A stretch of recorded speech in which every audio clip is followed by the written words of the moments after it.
Hello, friends. Welcome to the Logistics of Logistics show. Thank you so much for joining us today. Today's topic is navigating energy markets with Breakthrough's chief economist, Matt Muenster. How's it going, Matt? Doing well, Joe. How are you? Doing great, doing great. We had a lot of technical problems before we hit the record button, so I'm glad we're finally hitting record. So, Matt, please introduce yourself and your company and where you're calling from today. Thank you, Joe. My name is Matt Muenster. I'm chief economist at Breakthrough. Breakthrough is a transportation solutions company focused upon sustainable fuel and freight solutions for enterprise shippers. We work with businesses internationally in managing their transportation energy costs and their broader costs in moving their freight around the globe. We're a 22-year-old business, been around since 2004. Our core technology, which is called fuel recovery, offered the market an alternative to legacy fuel surcharge practices, and a very data-driven alternative that brought transparency into the market and brought transparency into shippers' fuel reimbursement practices. Our focus at that time, and as the business has grown, is always to bring data and information into the heart of our transportation management and solutions. And so at our core, we began managing the cost of energy along truckload moves, but doing it in a way that took into consideration the geography of the move, the actual lane the truck was moving along, the price of fuel along the lane, other elements of those prices that matter, like the actual tax along the lane, price differences on a regional basis, and those dynamics that could occur across the lane, as well as accounting for more real-time and accurate reimbursement practices that focus upon the cost of energy each and every day. And so this brought a new alternative into the market. We've grown considerably from just managing the energy on truckload movements. We're really focused on moving on reimbursing energy across any mode of transportation, and do so today across truckload, rail, intermodal movements, international maritime movements, even managing emissions on international airtime movements. And I have really grown as we've accumulated the data and information from each and all of those moves. Today, Breakthrough as a business is responsible for energy management on about 47 million shipments annually. It accounts to more than 35 billion in transportation spend across our companies that we work with, our clients that we work with. There are more than 16 billion transportation miles in our data ecosystem now, and we're managing an aggregate of more than 2.5 billion gallons of diesel fuel, which is a hot topic in the market these days, especially where we sit it on in second week of April. Yep. So just so I can clarify here, so you guys aren't actually moving freight for anybody. We're not. We're managing the data and information in those movements to help provide transparent cost, service, and emission solutions to enterprise shippers. Yep. And you don't have I like this because you're not a 3PL, you're not a carrier, you're not a broker. You're kind of the maybe the referee where you say, this is what this gas costs. And before we hit the record button, you and I were talking. And I think as a shipper and as a 3PL, I've experienced this where you go, that's a really good price. And then you're trying to figure out later how they make the money. And then somebody smarter than me comes back and says, oh, they made so much money on this lane. I go, how'd they make so much money? The fuel surcharges. and that is always a suspicion that a lot of shippers have, is that somehow somebody's getting paid without me knowing. And I think most of us feel strongly, I want my carriers, the ones that I like, I want to continue to work. I want them to do well. I want them to make a profit. I want them to continue to like me and say, yes, Joe, we want your freight. What I don't want is somebody making money in a way that I don't understand. Exactly. You want to ensure that the way they're making money is in line with market movements, that represents the rates that exist in the market, that it represents the all-in cost that should exist in the market. And that, to your point, that something as volatile as fuel can be transparently accounted for and is treated as a pass through between the parties in the contract. Right, right. So, and I know there's also, am I right to say people talk in terms of like weekly? Oh, that's the weekly price for diesel. And you guys get a little more incremental about that? That's absolutely correct. The most common surcharge in the market, especially until Breakthrough entered it, was the Department of Energy's weekly retail index for diesel. It is weekly, it is on a leg. Uh, it's treating this week's diesel price through last week's diesel prices, which is a little confusing. So operating on the 1 week leg. It's also a one size fits all. It's a national average and at a retail price. And we know through fuel procurement practices that a well managed carrier can do better than a retail price through various means, just like you and I. Hopefully, don't just drive up to a retail station and are purchasing our passenger gasoline at the pump price. Typically, at major chains, you can receive 5% simply through a fuel card or other means. And so those practices are in place.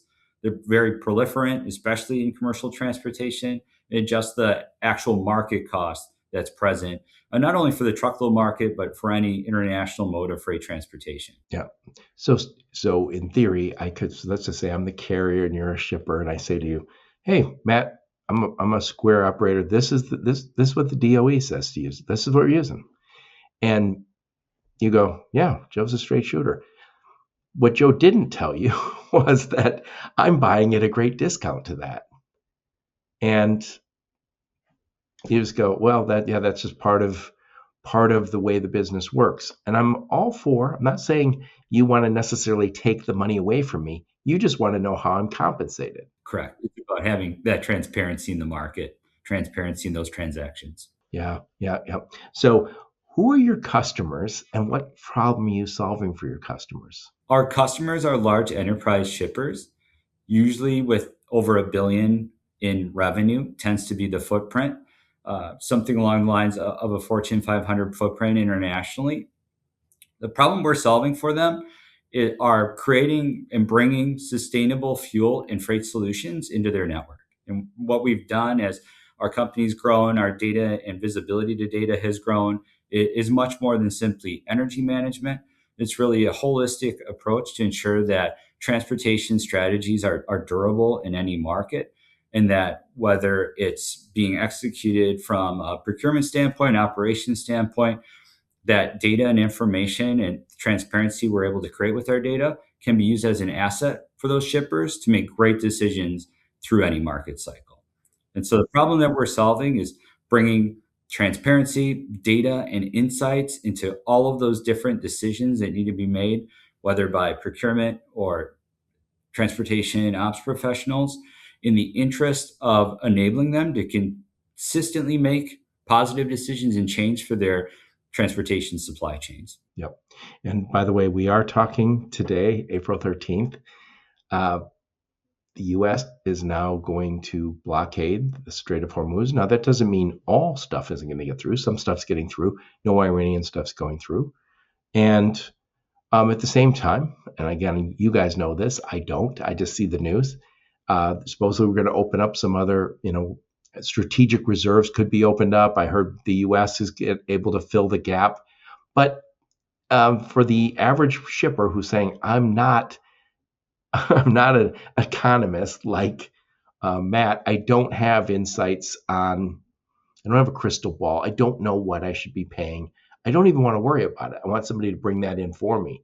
So it's not just understanding how carriers bill, it's understanding what the markets are doing. And that's today's topic, is navigating energy markets. There's plenty to navigate.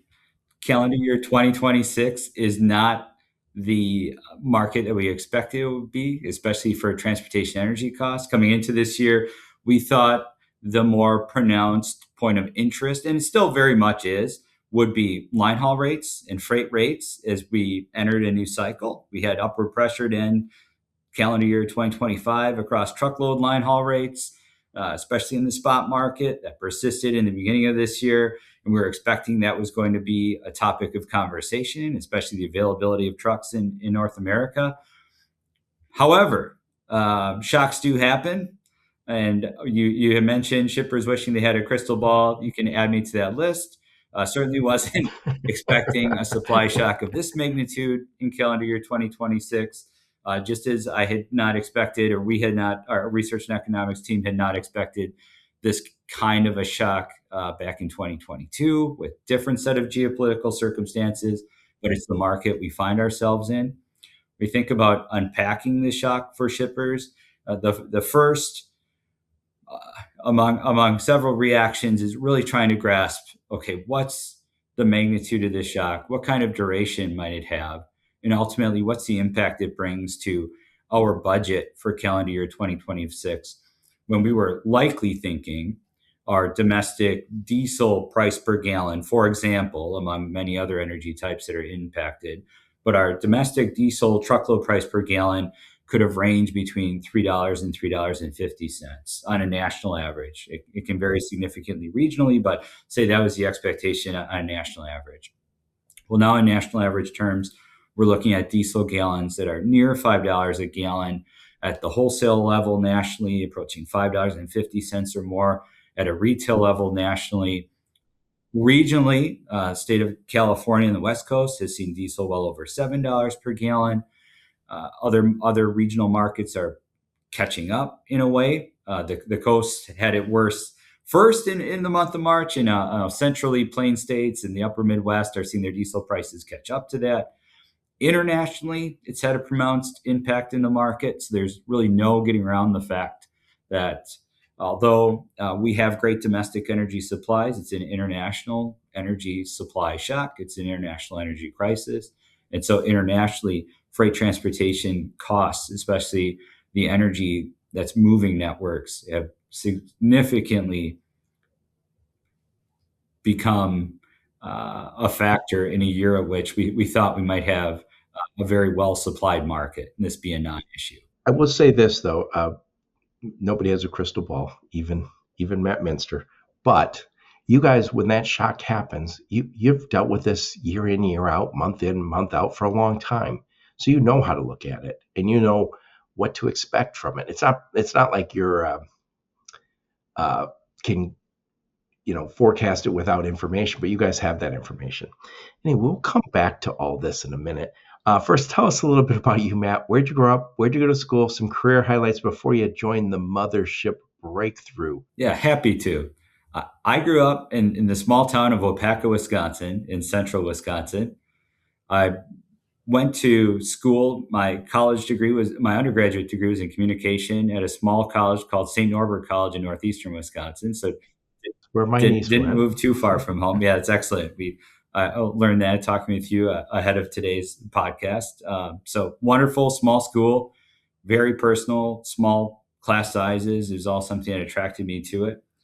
So I had the feeling of being away from home, although I wasn't far from home. While I was a student at St. Norbert, kind of admittedly struggling to find where I fit and where professionally I would move into. I began my college career as a vocal music education major, believe it or not. And that's served me well in the sense that if you can sing in front of a group, then speaking in front of people is really not going to be that hard for you. So that's worked out.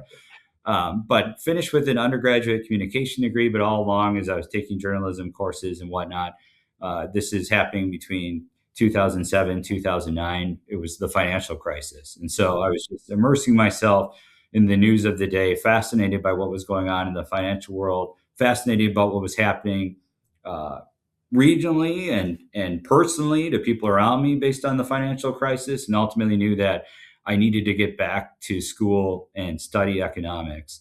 And also, thankfully, I always loved math growing up. So I was the weird vocal music education major who also took business calculus as an elective as a college student. I thought there was always a connection between music prodigies and math prodigies.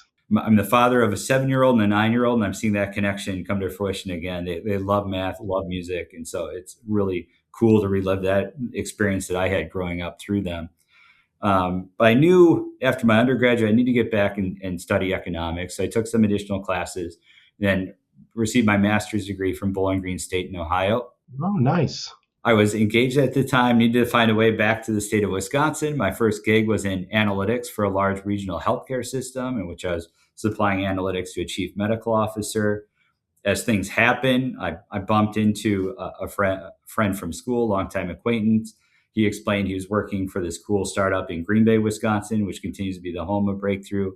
One thing led to another. I foolishly declined the first job offer I had at Breakthrough and then joined it the second time around in 2014. I'm sincerely grateful that I did.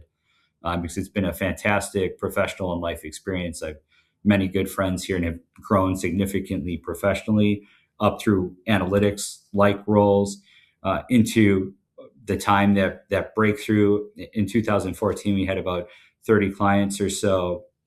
We're in our 10th year of business.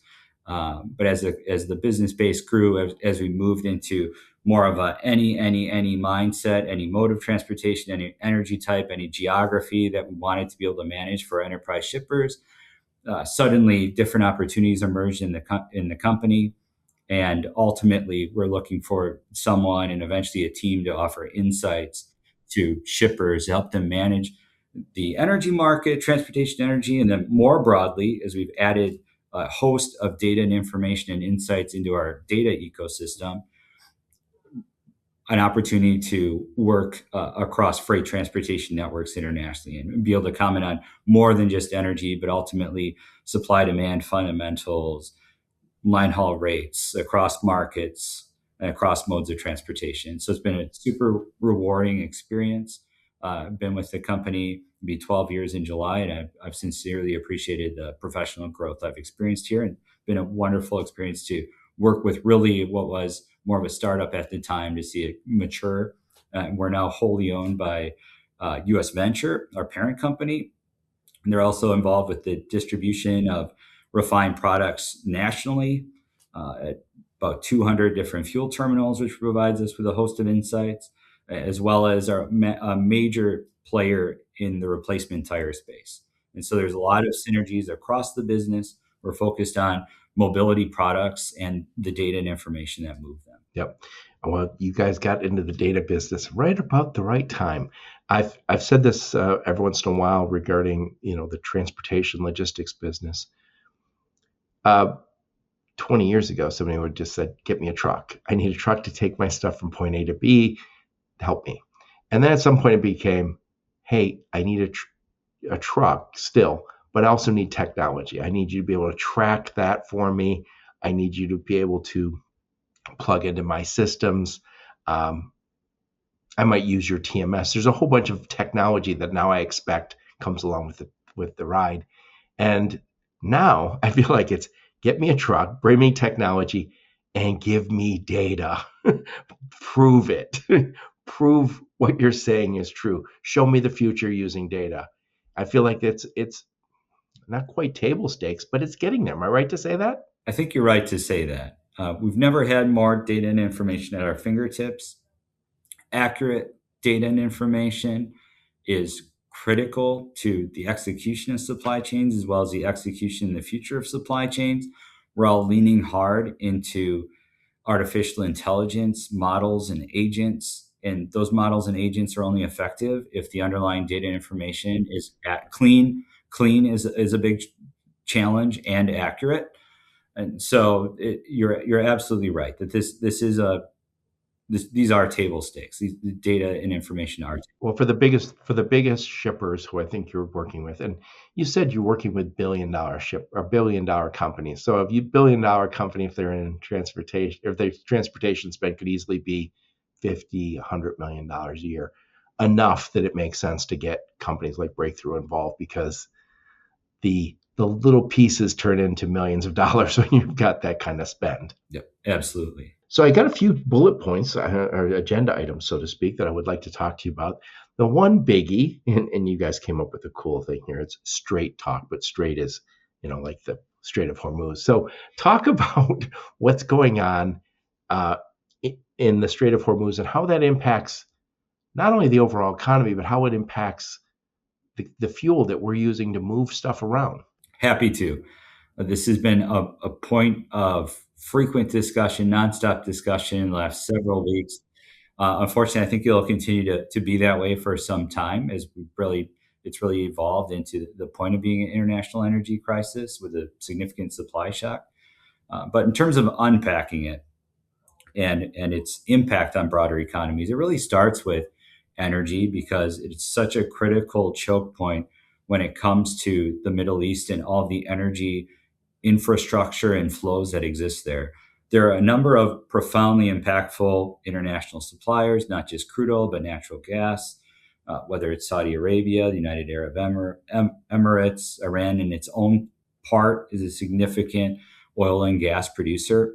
Ultimately, the choke point slows that, and that Iran and the conflicts present in the Strait of Hormuz slows that nearly to a halt, and really it's effectively at a halt. This is extremely disruptive in terms of total international volumes that can get to market in what is today a little over a 100 million barrel per day oil market. We think about major players in the market. It's the US, Russia, Saudi Arabia. At present, when we thought about calendar year 2026 in total, we understood that going into the year that Russia-Ukraine conflict would be continuing. That continues to be impactful to energy risk insofar as Russia continues to be a very significant oil and gas player. Now, too, with the presence of Saudi Arabian oil or Saudi Arabia in the Middle East and among right there among the conflict, as well as its oil production and gas flows being tied up by the conflict. Now, two of the three largest oil producers internationally are involved with conflicts and risk premia in 2026. It's immediately had an impact on transportation supply chains internationally, and therefore there really aren't many parts of international economies that go untouched. And so some of the early on risks that we're already discussing about at great length in terms of economic impact are we can appreciate the United States. We've been trending above trend in terms of our inflation rate for many years. We just haven't gotten back down to the Fed's preferred rate of about 2% annual inflation. We've been hovering between 2.5% and 3% core inflation for some time. An energy shock will again make it difficult to push our inflation rate lower than this in 2026. And ultimately, the higher that energy prices push inflation and even make their way into core inflation over the longer term, we could see impacts to consumer spending, other downstream impacts that then slow the economy overall. Now, it's true that the U.S. produces a significant amount of oil and gas, as well as products that are produced from those commodities, those energy commodities. And so there are some trade-offs here that are a boost to the economy, production of those energy products, and our ability to help support the international community during a supply side shock. But there will be likely pressure on the consumers. And we're already seeing it when we go and fill up our passenger vehicles with gasoline at the pump, let alone prices will start to increase because of the cost of freight transportation and moving products like produce to market. And ultimately, this will gradually make its way to the consumer. Internationally, there's definitely a ripple effect in play. So early on, and really the beginning of April, we've seen the most profound impacts happen in East Asia and closest to, and the Middle East, closest to the conflict. We've seen them ripple into Europe and quickly elevate European diesel and other transportation energy costs. And we're beginning to see more of it into North America also, with our oil prices hovering near $100 a barrel per day, but also really intense pressure under some of our refined product prices. Yep. Am I right to say that the oil out of Iran is more likely to go to China than or to Europe than it is to come to the U.S. Obviously, so this hurts Europe a lot more than it hurts us. It hurts China a lot more than it hurts probably anybody other than Iran. And other countries that are willing to take Iranian oil products. But you're correct. The immediate impact from Iranian oil specifically and refined products specifically would be Asian countries, and notably China. And China early on took action to actually restrict exports of its own refined products in a move to preserve national supplies. Because while many countries are, China is not a significant crude oil producer, certainly isn't self-sufficient, although really few are, and even the U.S. imports crude oil and refined products because regionally the economics work out. But China simply doesn't have the domestic crude oil production, refined product production to be able to support its own market. And so you're right, the immediate impact is stronger on Asian nations than it is here domestically at home. Yeah. And I try and stay on the shallow end on this stuff, Matt. So I hope you can give us some insights. Um, Venezuela, they sold oil to China, so to Iran. So obviously, we've had a problem with Venezuela. And when I say we, the United States, but I think it's other countries too. We took action not so long ago. Now there's negotiation going on between Venezuela and the U.S. So that oil is going to start going somewhere, more likely to the West now, I'm assuming. And then with Iran, we obviously had problems with them beyond um, lots of problems going back a long way. And it's not for me to say what they all are, but um, this action taken by the United States also takes another bit of oil away from China. And so you quickly get into geopolitical jockeying really quick when you talk about oil because it's not the same. We're not talking about party favors. Nobody's talking about that kind of stuff. Oil changes everything. I mean, I think you could go back in World War II and say the Allies won because they had oil.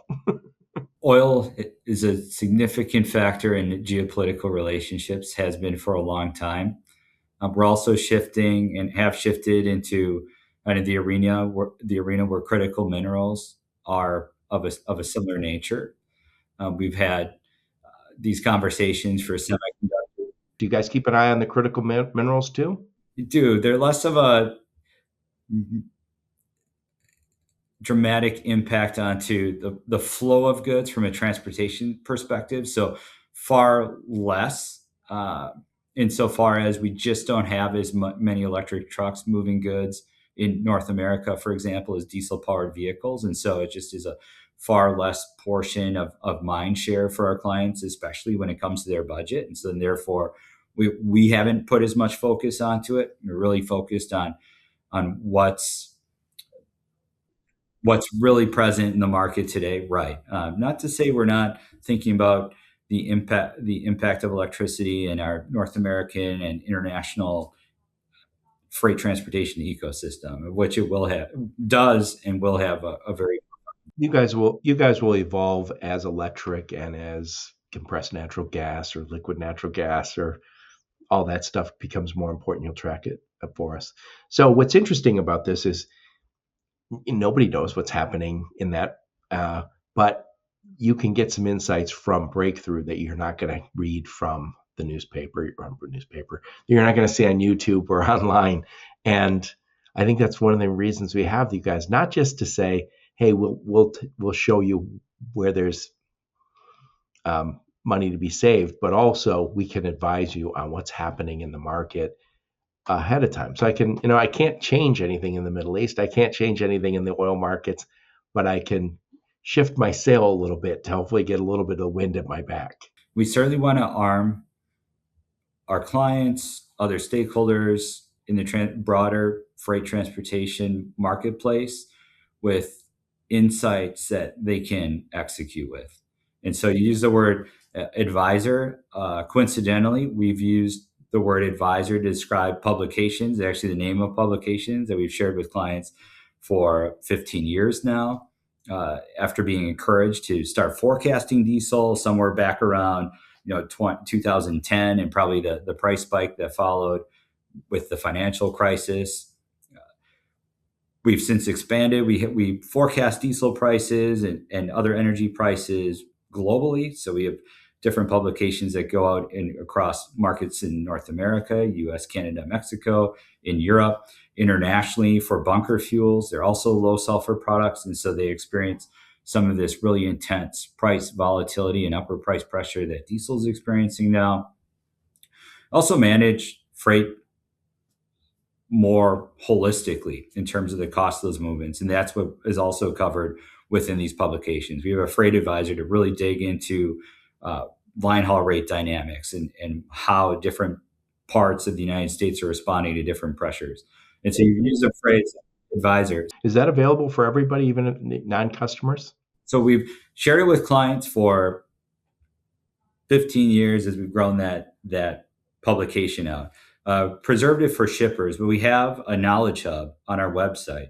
So you can go to breakthroughfuel.com, go to the link at the top of our Knowledge Hub. And on our blog, there are plenty of insights that are publicly available. Yeah, I'll put a link in the show notes to anything your go-to-market team gives me, including a link to your LinkedIn profile, link to your website, some of those publications, so people can take advantage. Because I think the value you guys provide is kind of at the strategic level, but also at the very tactical level. Save me money this week, Matt, and then save me money next month, Matt, and guide me away from the rocks. And so I love those comments. Among the content that we posted, we're providing an update every day on the diesel market within our blog. So there's a specific call out. It'll be the top topic in our blog about the evolving U.S.-Iran war and what it means to the diesel market. Within the link, we're updating one pagers each and every day.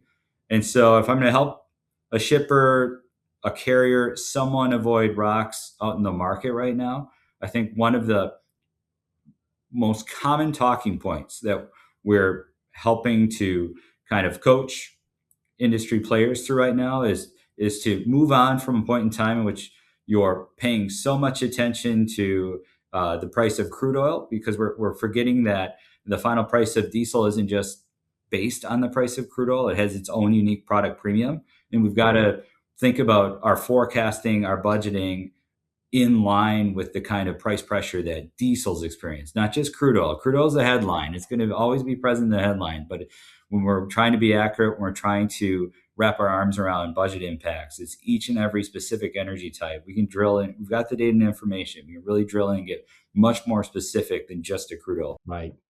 Yeah, you can go with a guesstimate or go with what the experts have developed. Hey, the second thing I want to talk about is uh, a note here that fuel strategy and fuel reimbursement is no longer kind of a luxury. It's something you absolutely positively have to get right as a shipper. Otherwise, you're going to overpay. Please talk about that. Yeah, that's right. It's about having the data and information for those moves also is a critical piece of this conversation. When it comes to transportation energy, it shouldn't take an event like we're experiencing in 2026 to understand the importance of specifically budgeting for it and calling it out in your budget. And so when thinking about fuel surcharges or the mechanisms used to reimburse for energy, really need the data and information to be aligned with that kind of ideology of really understanding in near real time what the actual energy cost is in the movement of goods. We really need to break it down by lane. We can be very specific because energy is different on each and every lane. For example, and it doesn't just take an international energy shock to create such unique regional differences that we could pursue alternative energy strategies in one part of the US and really make great sense out of them while maintaining more conventional energy in another part of our network. But without managing and having granular access to the data and information behind those moves, you would never have visibility to those kind of strategic actions that could be taken across your network. Yep. And I think there's another piece to this is shippers and carriers are constantly negotiating. And I can negotiate saying, hey, Matt's the carrier. And I go, Matt, there's a whole bunch of people who come in $50 cheaper than you or $100. But is that a right way to negotiate? Yeah, it works perhaps. But a better way is to say, I actually have some data that I didn't have before about where Matt's making money. He's got a huge fuel surcharge. He's overcharging me over here. I just want transparency. I'm not trying to take all the money away from the carrier. Again, I think most good shippers want, and most good brokers want their trusted carriers to make a good living. But I just need to know how much you're making, a little bit of a sense for it. And they might say, no, I don't want to give that to you. That's fine. I can get some of that information from Breakthrough and just make better decisions because I have data. And I joke about this. I've said this before on my podcast. When I was at a 3PL, I had a customer constantly complained about the price we were charging them. And they were a startup. And so they were doing, they're running fast and breaking things. And we constantly expedited 2 or 3 pallets for them. sometimes on full trucks. It was just kind of just nuts. And so, as it turns out, they're in the Detroit area where I live. And I called the guy one day and I said, I'm going to come visit you. I'm going to bring last week's bills. And I sat down and I said, this is what we got charged by the carrier. Here's what we charged you. And he goes, oh, you're going to show me what you make?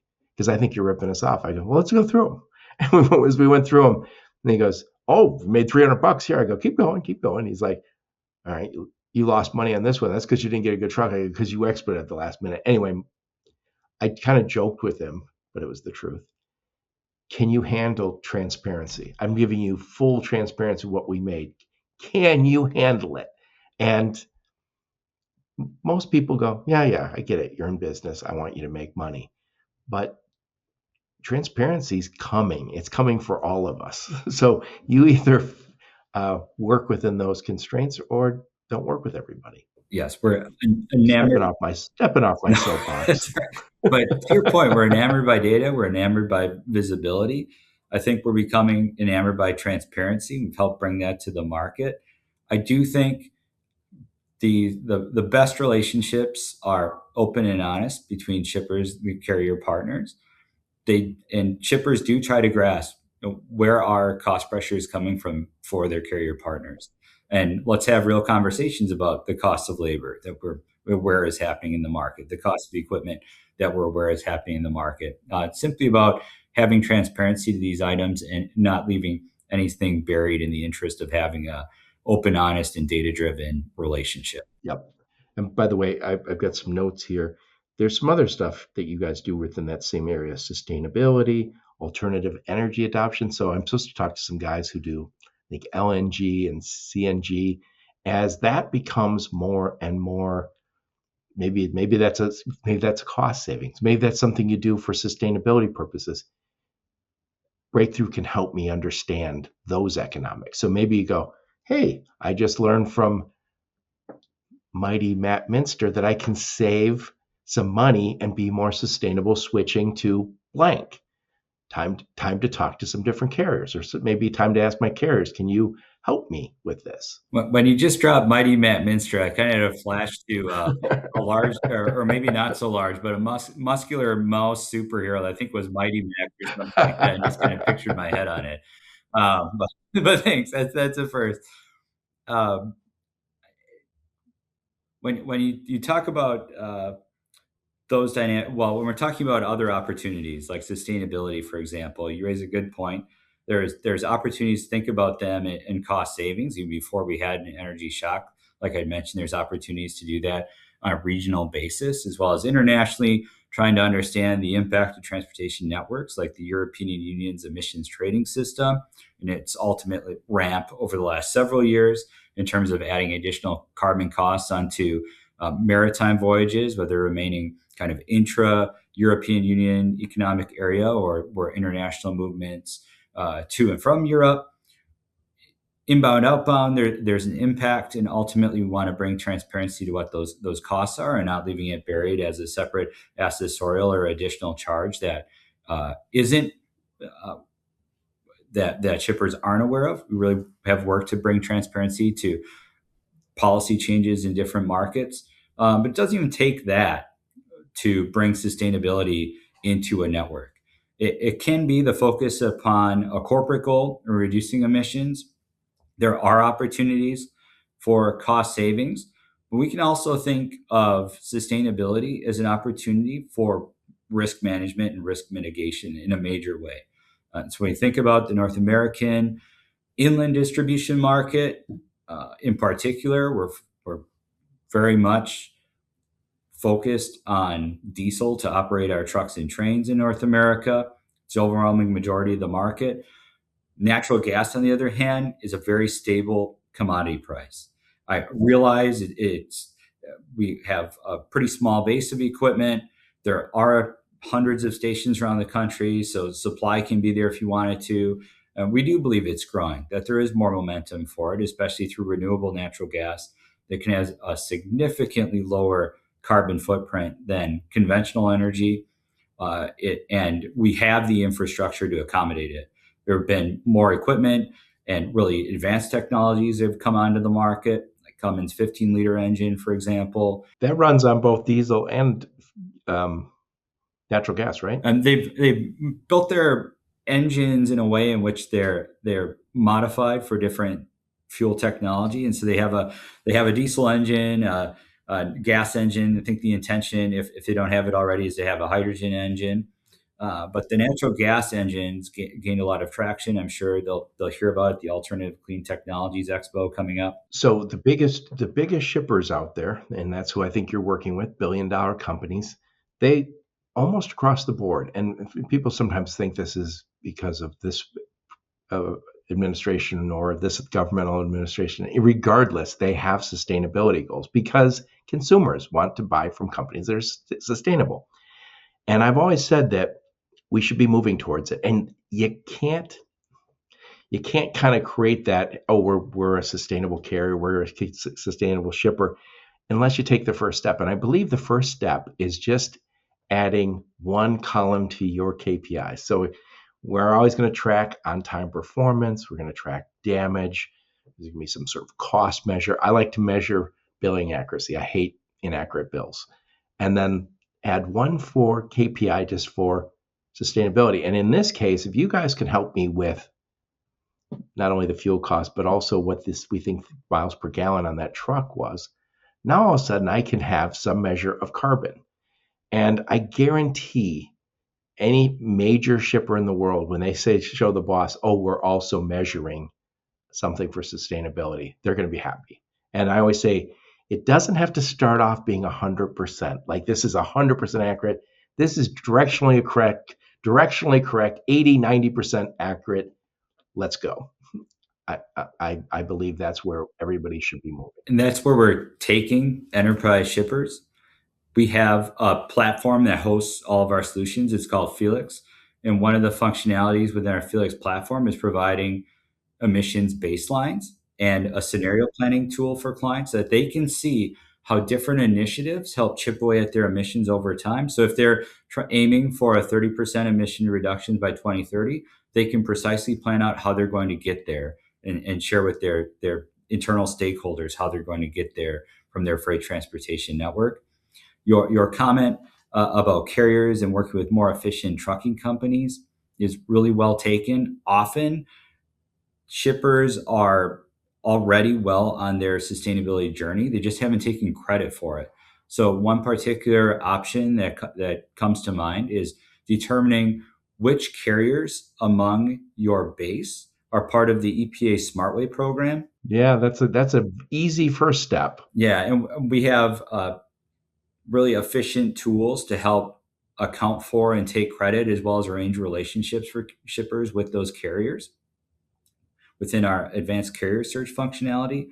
But the difference, especially think about this in 2026 terms, when we have these high diesel prices that we do have, the difference between a top performing carrier within the EPA SmartWay program and their unranked population, so those that haven't filed for EPA SmartWay, and this is estimated, but it's 2 miles per gallon. So you can just think about that adds up. impacts that has in 2026, the elevated prices. But even the difference between a middle scoring carrier in the EPA SmartWay program and that unranked base is about 1 mile per gallon. So they're really profound impacts to your network and some wins that you can take for how you're already operating based upon those scores, and really just lining them up and getting the accounting in place that you can account for those emissions appropriately. I was talking to a brokerage team, I don't know, a couple of years ago, and they said, yeah, we need to do something with sustainability. I don't know, but there's no time, there's no money. What are we going to do? And I said, what percentage of your carriers are SmartWay? And they go, what's SmartWay? And I showed them. And by the way, the first person who really jumped on it was the marketing person. And she said, oh, we can do this. We should do this. And I said, I would just start right this way, right now. Look at your 1,000 carriers that you currently work with. Which ones are SmartWay, which ones aren't? And then just send a message to these guys saying, hey, over the next 6 months, we'd like to get 100% SmartWay carrier base.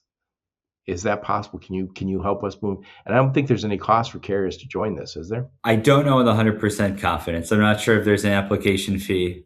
Oh, I like to wing it, Matt. So I don't think there's a cost. Hopefully, it's marginal. I'd hope there isn't some sort of barrier because it's in everyone's interest for carriers to improve their efficiency, be motivated to improve their efficiency over time, and certainly shippers want them to. Yeah. Oh, yeah.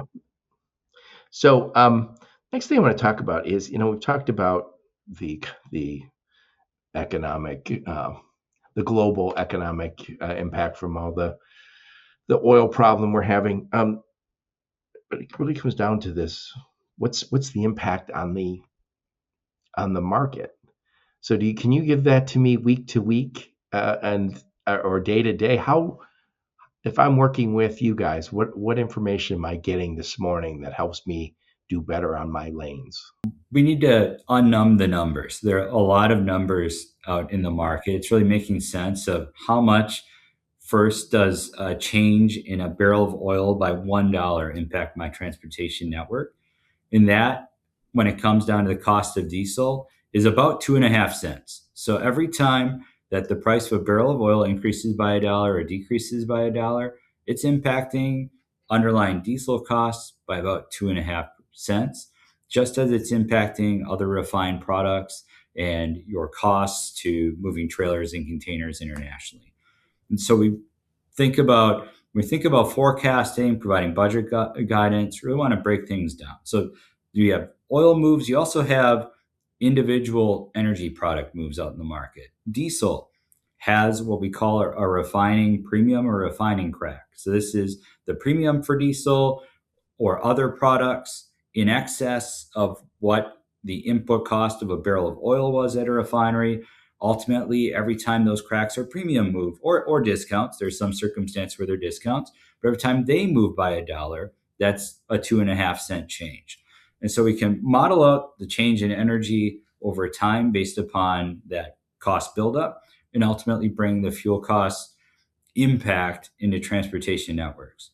I love it. I love it. I'm just curious now, are companies like big shippers that you work with, are they putting in their agreements that we're going to use breakthroughs numbers on their deals? Yeah, so they would bring into their agreements that they'll be using fuel recovery as their fuel program, and that will be shared contractually with their carrier base. Any mode, geography, those are the kinds of details you'd expect to see in a contract. I like it. I like it. And there's certain companies, and I know Trimble created PC Miler. You see PC Miler in every agreement, and it became kind of an industry standard. And we know kind of ahead of time this is what is expected. Good, it's a great system. And I think same with breakthrough. When I've seen agreements that have breakthrough in there. I don't know what percent, but I'm assuming it's growing every year. It is. I can speak to that. It is growing every year. We want the agreement to be reassurance that fuel costs will be treated as a pass-through, that we have the market we have today. We have quickly elevated diesel prices. Our fuel program, our fuel recovery program will effectively pass along more reimbursement for quickly elevating fuel prices, just as it'll change as the market comes back down. And so we really want that confidence to be instilled within those shipper carrier relationships. So when you say pass through, basically, if I'm a shipper, I'm saying, look, I don't care if fuel is cheap. I don't care if it's expensive. I just want to know that you're not making money on fuel. Not against you making money. I just don't want it being made in fuel because it goes up and down so much that it lends itself to maybe neglect, like, oh, I didn't pay attention and now I'm making an extra 10% more, or it lends itself to making money that the shipper didn't know about. And we're taking mind share from and our focus from transportation energy and our fuel costs and putting into places that really matter: our line haul costs, our level of service that we're receiving from our transportation partners. It's really about focusing on the service and partnership to continue in the market. So what are you telling your shippers right now today? What should they be thinking about? What's going on? What should be on their list? As if they got nothing Yeah, else as to if do. they've got right. Nothing in the last couple of years concerning tariffs or energy prices or the freight cycle that they find themselves in. Well, a number of things. I mean, as it relates to the energy market, our guidance is to think of it as being higher prices for longer. That we have a logistical disruption now. It could prove to be relatively short. We're in the seventh week. Hopefully, for all purposes, we get to a peaceful agreement and peace persists in the Middle East in the near future. That would be the best solution. All right, that would be the best outcome right now. We're still hoping, praying for that. But beyond that, even though we're just 7 weeks in, it's materially changed energy market outlooks for at least the rest of 2026. That we're going to have much higher prices than what we would have anticipated at the beginning of the year. And so that's a really important consideration. What's also really important in the broader market is longer term labor trends. And these have impacts, different levels of impacts across different geographies, as well as being really data driven and selective of your carrier partners because the data and information exists to do that.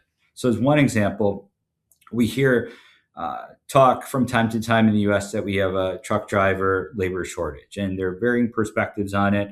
My perspective as an economist we saw the truck labor pool grow, or driver labor pool, excuse me, grow substantially in 2021 and 2022 when wages grew. I don't see that as a structural shortage in a market from economic definition standpoint. Are labor forces for trucking more difficult to acquire? Absolutely. And I might make the case that nowhere is it more difficult perhaps than in Europe. And what's also unique about Europe and fuel surcharges is they tend to be percentage based. That it's the fuel surcharge program there tends to be a percentage of the total transport or freight rate. Well, in circumstances where you have a very tight labor market, that freight rate structurally is climbing because the cost of labor increases for the industry because it's in a structural tight place that continues to, the median age of drivers continues to grow up, and ultimately they have those stresses in the market. Well, that also means that annually then your fuel surcharge is growing with it, even though it's really labor pulling up your fuel surcharge and not fuel pulling up your fuel surcharge, right? So there are different opportunities to unhinge these different variables in geography. I picked labor as one factor, but there are a number of circumstances in international supply chains where, with data information, transparency, we can improve conversations in the management of some of the variables that are driving cost or reducing service or growing emissions across a shipper's transportation. Yeah. I'll tell you, Matt, it occurs to me as we're talking that you have a framework for looking at the transportation and logistics and obviously fuel in a way that most people aren't going to look at it. I mean, you're looking at it as an economist who has tons of data, who's been doing this for a long time. I think most people are fairly simplistic compared to that, but always interested in getting better. I mean, if there's one thing we've all learned over the last 10, 15 years is that shippers have really gotten better and better at trying to understand how to work with logistics companies. For a long time, I sold logistics services. You would never even see purchasing. Purchasing was like, just go see Bob in the back. God, I can't stand all this stuff. The fuel surcharges, the tension. Just go back, see Bob. And now they say, wait, we're spending $50 million a year. Bring it up here to the purchasing team and let us understand it. And now there's all sorts of technologies, including what you guys have, to understand the business, which can be very confusing. And I don't want to let it look like a one-way street. I got to give logistics providers some credit. They've gotten better and better at working with shippers too. And for the same reasons that you just outlined, though. It's about the data and information, the models that are possible because of it, and all of that can be used to create and improve relationships. Oh yeah, it used to be like any technology project that I worked on, it was like, oh, okay, we're trying to get our 3PL and our carriers to do this, and it's like pulling teeth. Now there's a technology project, you'll see that it's led by, oftentimes from whether it's the transportation provider or a technology provider, they're way ahead of the shippers, and that wasn't the way it was not so long ago.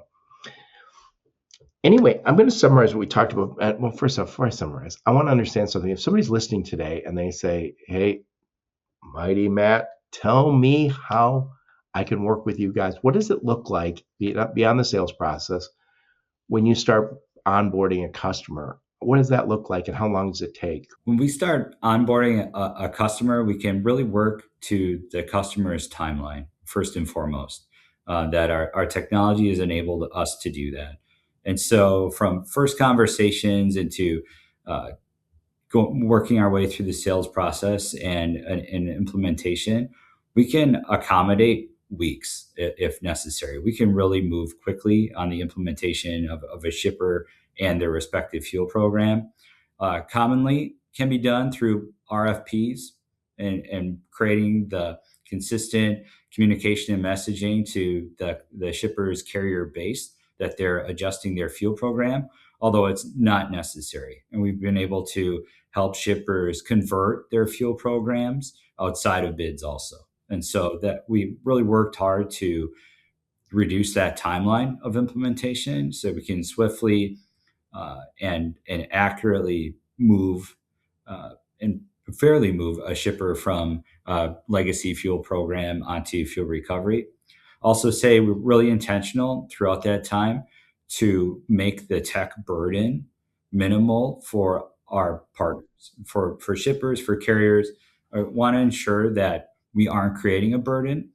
We have a very high retention rate because of the fact that we're able to execute at a high level that we do and not make it a burden. And so we really want the fuel surcharge to provide data and information, accurate reimbursement. We also don't want it to be something that a shipper thinks about. Yep. Now I'm assuming you can go back. So let's just say I'm a big shipper and I call you guys and I say, man, I don't know, maybe this will work. Maybe it'll save us money. Maybe it'll give us better insights.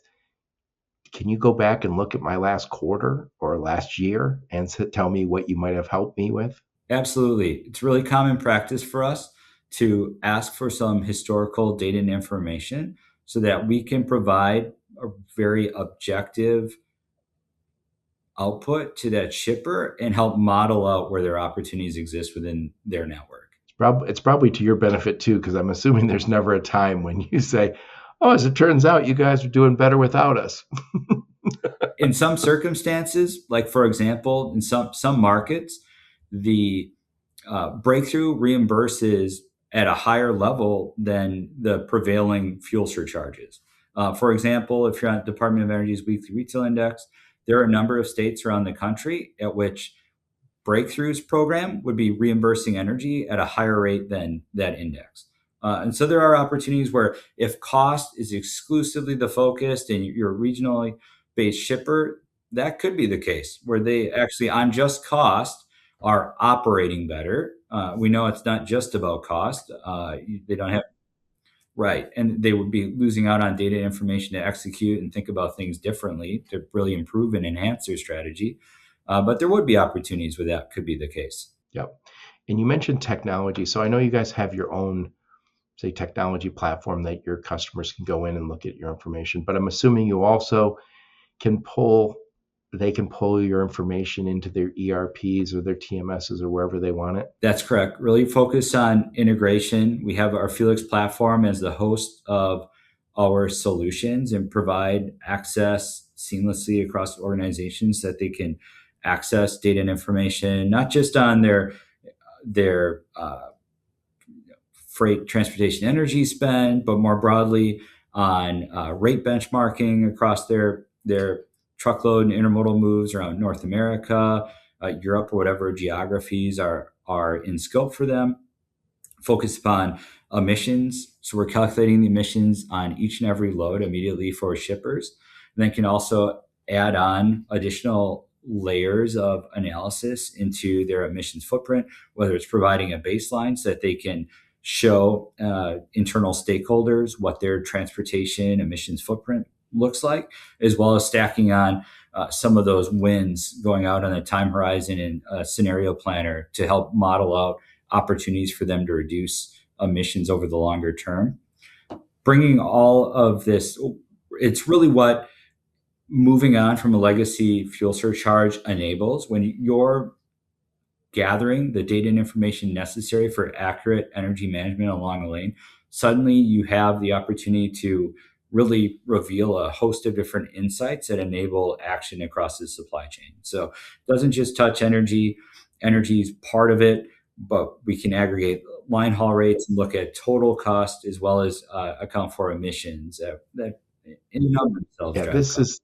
I know you guys. Your website says breakthrough fuel, but it is really. I don't want to overstate this, but I think it could be called breakthrough freight. Like, uh, really have a comprehensive insight into the markets, all the markets. That's certainly where we've evolved in a major way during the last 5 years. It's been really fun to see that evolution. The million-dollar question: who is Felix, and why is your system named after him?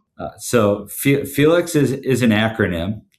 It stands for Freight, Energy, Load, Information, and Experience. Really, all those attributes. Oh, so it's not somebody's No, cat. it's not Okay. somebody's cat. Not the first time we've asked that. So, pretty impressive too. In this conversation, we brought up a mouse, Mighty Max, and now we've made our way to Felix the cat.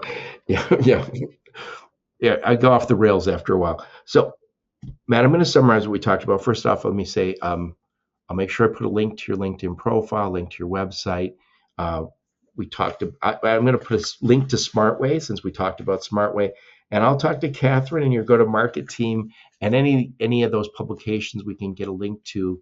We'll put those in the show notes so people can follow up and look into what you guys do. So I'm going to summarize what we talked about the best of my abilities. So we're talking to Matt Muenster from Breakthrough, or sometimes Breakthrough Fuel. Um, I learned a lot about what you guys do because it's so much more than just fuel reimbursements, or just so much more than just. It's really, uh, it's when in the world that wants so much data, you guys have tons of data, and it's not for nothing you have that data. You guys have. I'm just looking at the notes here. 46.5 million shipments. I'm assuming that's every year. 35 billion in transportation spend. uh, 16.5 billion commercial transportation miles, 2.6 billion gallons of diesel fuel tracked. So you guys have really, at a very high level, uh, insights on all of the things we just talked about. Um, I think when we talk about what we're trying to accomplish, first off, there's the strategic challenge, like, and we talk about the Straits of Hormuz, but that's never ending. When this is over, we're going to at some point talk about Venezuela. Where's that fuel? We're going to talk about maybe Canada with the issues they have with Alberta. There, the new pipeline, the new fuels. There's so many conversations, and they never end. It used to seem like we had a disruption every year. Now it feels like we have a disruption every quarter. And I think part of that is because we have the visibility into it. We have visibility. When I was a kid, we wouldn't even know there was a Strait of Hormuz. Like, it was like, yeah, unless soldiers are going there, we don't care. So you guys give them the big view of the world and of energy markets.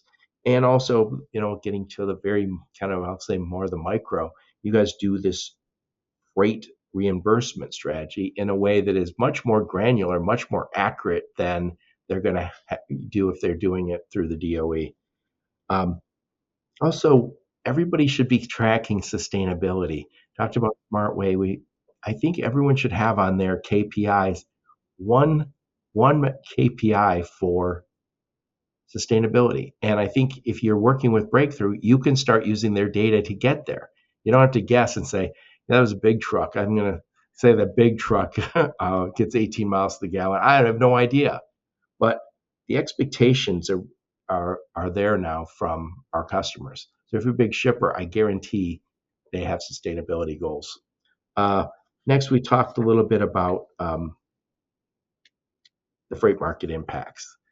Uh, diesel fuel's gone up. But I think also you guys can tell us a little bit about all the natural gas, the LNG, the CNG, propane, electric.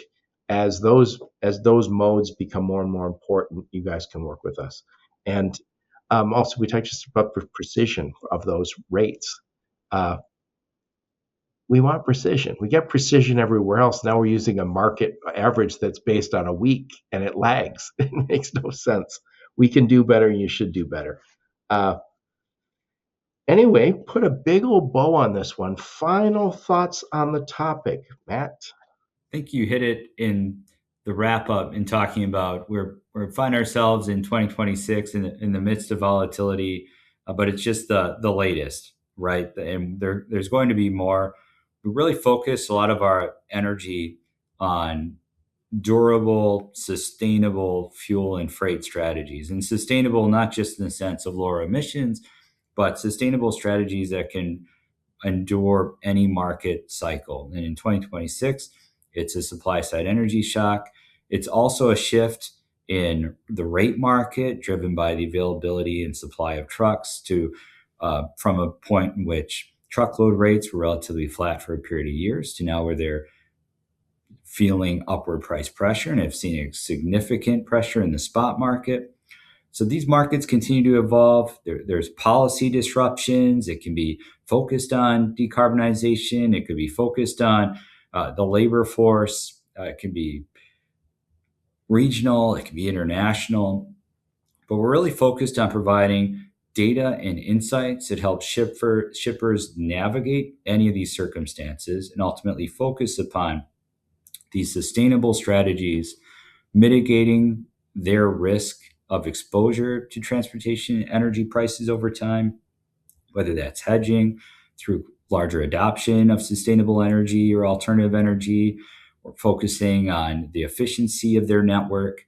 Really want them to focus on their relationships in the freight marketplace, understand which carrier relationships have really served their network well and have helped them grow their business the way they wanted to grow that, and opportunities to find new partners. And we're managing all this data and information to help make these real sustainable decisions possible. Yep, I like it. I like it. Thank you so much for taking the time, Matt. I love what you guys are doing, and I think just seems like a slam dunk. I mentioned earlier, we used to just want the truck. Then at some point, we wanted the truck and the tech. Now the truck and the tech and the data. And I also think about you guys as beyond just the data that is, oh, here's the data from my trucks last week. This is data on the whole world and what the world is doing. It is. And in a world where we're talking about the presence, availability of clean and accurate data in the interest of enabling automation, artificial intelligence, it's really never been more important. I love it. I love it. So what conferences will we see you and the fine folks from Breakthrough at? I already know the answer. It's you guys go to every conference because I see you at every conference. Yeah, the quicker answer is which one won't, or quicker question is which one won't you see us at in terms of the answer. So we have a number. I think it's TIA week. So we have a number of different conferences coming up. Some of those include Gartner Expos, so both in Barcelona as well as here in the U.S. coming up beginning of May in Orlando. We have